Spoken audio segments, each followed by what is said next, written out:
अस्सलाम वालेकुम दोस्तों, मैं सजाद अहमद काजी और उम्मीद करता हूं कि आप सब अच्छे होंगे और अच्छे दिनों के मज़े भी ले रहे होंगे। मैं भी बहुत अच्छा हूं। कुछ बातें आपसे करना चाहता हूं। मैंने हमेशा जिस तरह के मसाइल मेरे पास आए मैंने उजागर किया। ये भी एक बहुत ज़रूरी मामला था, तो मैंने सोचा इस पर भी कुछ अपनी राय देनी चाहिए।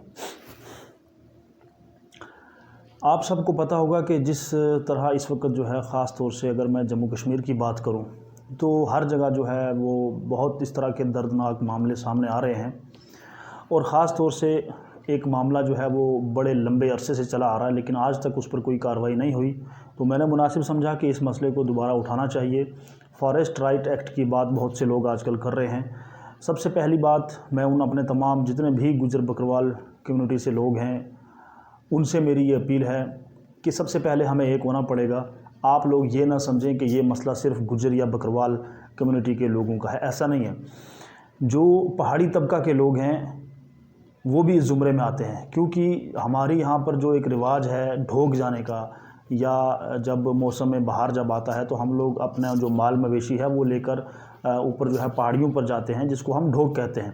तो उसमें देखें सिर्फ गुज्जर और बकरवाल नहीं जाते, बल्कि उसमें पहाड़ी भी जाते हैं, गुज्जर भी जाते हैं, बकरवाल सब जाते हैं। तो मुझे लगता है कि हम सबको सबसे पहले एक होना पड़ेगा। एक होकर हमें जो है इस राइट के लिए हमें लड़ना पड़ेगा, तब जाकर हमें इसमें कामयाबी होगी। अगर हम बिखरे रहेंगे, पहाड़ी अलग चिल्लाता रहेगा, गुज्जर अलग चिल्लाता रहेगा, तो ये काम बनने वाला नहीं है। मेरी आप तमाम दोस्तों से ये अपील है कि आप लोग जो है जो लीडरशिप है उसका पीछा छोड़ें। पहली बात तो लीडरशिप है ही नहीं, ये सब दलाल हैं, चोर हैं, अपनी कुर्सियों के लिए हमें इस्तेमाल करते हैं। लेकिन आज हम जो मज़लूम लोग हैं हम पीछे जा रहे हैं। तो इसमें एक चीज़ मैं और अर्ज़ करना चाहूँगा, मेरी बात को कोई बुरा ना माने, मैं कभी भी गलत बात नहीं करता और ना ही कोई इस तरह का कंट्रोवर्सी बयान देता हूँ कि जिससे किसी को तकलीफ़ हो।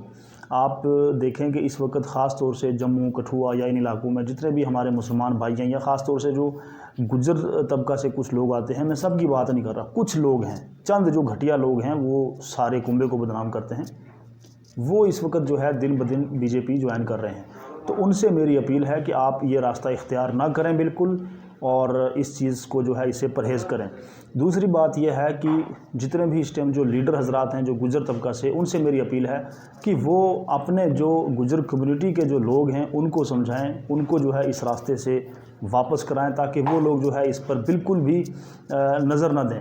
क्योंकि हम इस वक्त क्या हो रहा है कि चाहे वो पहाड़ी हों चाहे वो गुजर हों, हम एक भारी तादाद में बीजेपी को मजबूत कर रहे हैं। और बीजेपी का एजेंडा क्या है कि ये आरएसएस के लोग हैं और ये यहाँ पर अपना कब्ज़ा जमाना चाहते हैं और हमारा ख़ात्मा करना चाहते हैं। हाल ही में आपने देखा होगा कि नबी करीम सल्लल्लाहु अलैहि वसल्लम की शान में किस तरह गुस्ताखी हुई। कल ही 15 अगस्त के दिन वहाँ पर एक शख्स को मारा गया गाय के नाम पे। इस तरह के और बहुत सारे मसाइल हैं। बहरहाल मैं तमाम दोस्तों से यही अपील करूँगा, जितने भी गुजर बरादरी से लोग हैं उनसे अपील करूँगा कि आप सबसे पहले एक हो जाएँ। पहाड़ी गुज्जर सब एक हैं, ज़बान का फ़र्क है, अपनी अपनी ज़बान का हर शख्स एहतराम करता है, बहुत अच्छी बात है। लेकिन हमारे जो दुनियावी मसाइल हैं उनमें हमें एक होना चाहिए। ख़ास तौर से जो ये जो फॉरेस्ट राइट एक्ट का मामला है, ये हम सब के लिए बहुत ज़रूरी है। और हम सब लोग जो है, हमारा बसेरा अक्सर जो है जंगलों में होता है, पहाड़ों में होता है, ढोकों में होता है। तो इसके लिए हम सब को मिलजुल कर जो है लड़ना है।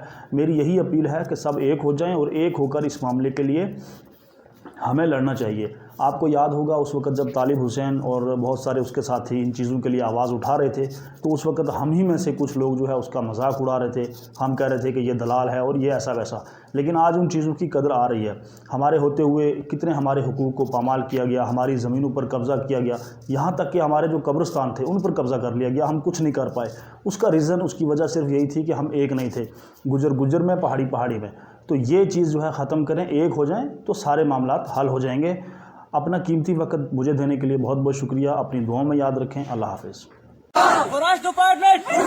वालों का आज कितने बाद पहले कहाँ थे वो? आज आए हमारे पे जुल्म करने। क्यों? पहले कहाँ थे वो?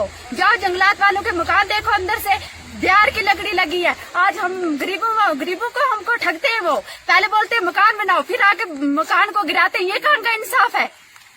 20,000 रुपया मांगते हैं। कहाँ से लाए हम 20,000 रुपया?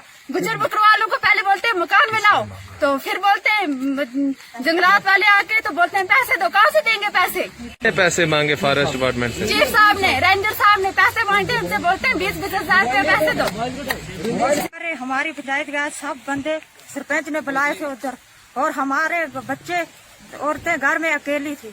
जब ये बंदे गए 40 बंदे गए उधर, इन्होंने हमारे पर हमला करके हमारे बच्चों को भी मारा और हमको भी मारे। हमारा सामान अंदर ही रहा, हमको मौका ही नहीं दिया, सामान निकालने का मौका नहीं दिया। ऐसे आगे जैसे कुत्ते आगे, उन्होंने हमारे को भी हम मार दिया और हमारे बच्चों को भी अंदर से मारा, तो हमारा मकान भी गिरा दिया। हम 70 साल से यहाँ बसनीक है। चाहते हैं हमारी सुनाई कोई नहीं है, कोई नहीं सुन रहा है हमारी। अब 4 औरतें आप अंदर पड़ी हैं बीमार, उनको मारा है, उनको होश ही नहीं है कोई, अभी भी मारा नहीं काट रहे हैं। वो बोलते कल कटेंगे। ठीक है। हम 10-11 बजे से यहाँ बैठे, बोलते कल कटेंगे आपका पर्चा। किस बात में कल कटे? हमने इतना जुल्म किया, 17 साल से हम यहाँ